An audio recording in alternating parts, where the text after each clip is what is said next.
Well, this is a partnership project funded through the CWCP, the Colorado River Conservation Board.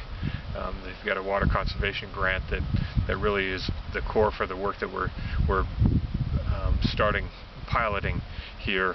This builds off a reclamation project done by the state of Colorado for the mining activity that is about 70 years. How long is it, Sharon? So there you go.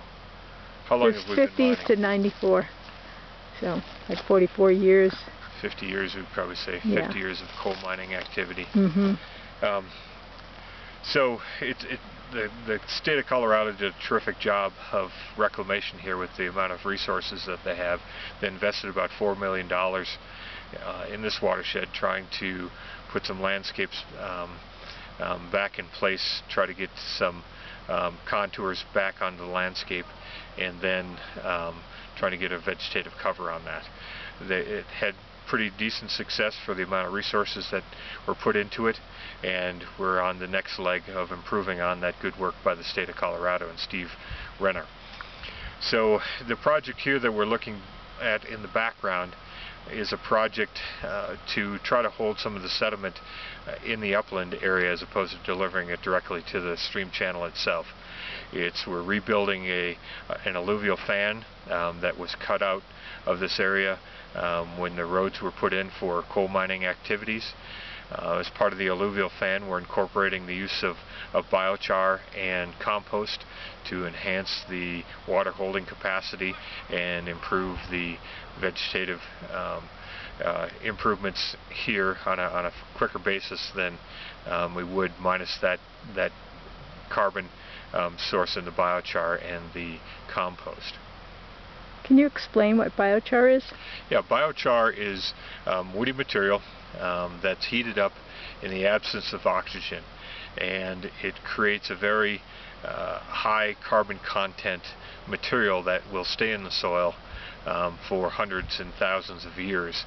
A teaspoon of biochar has about the surface area of a basketball court, and that allows it to both maintain water in the soil profile as well as create space for microbial colonies to hold on to that material and provide nutrients to the soil. It isn't an actual fertilizer, but in a lot of ways it works much like a fertilizer to allow the microbial component of the soil to enhance the vegetative characteristics. And then do you want to just talk a little bit about how this will play into a landscape scale restoration project?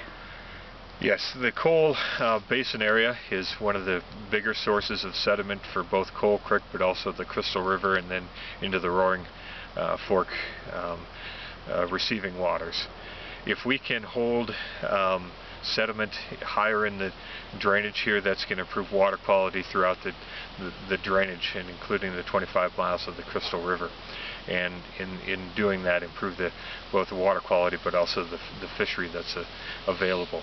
So these pilot projects using alluvial fans, which is nature's place of storing sediment in the landscape, recreating those as a storage opportunity. If we can be successful with these two pilot areas here immediately, it's probably something we can use extensively in the drainage to help slow, if not stop, some of the sediment sources into the stream system.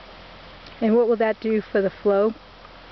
Well, hopefully the biochar can hang on to a lot more water in the landscape, and if we do this on a landscape basis, we may be able to attenuate flows later into the season, provide later season flows into the channel. These are very flashy systems, and anything we can do to hold on to that water later in the season will improve the conditions for the fishery and water quality.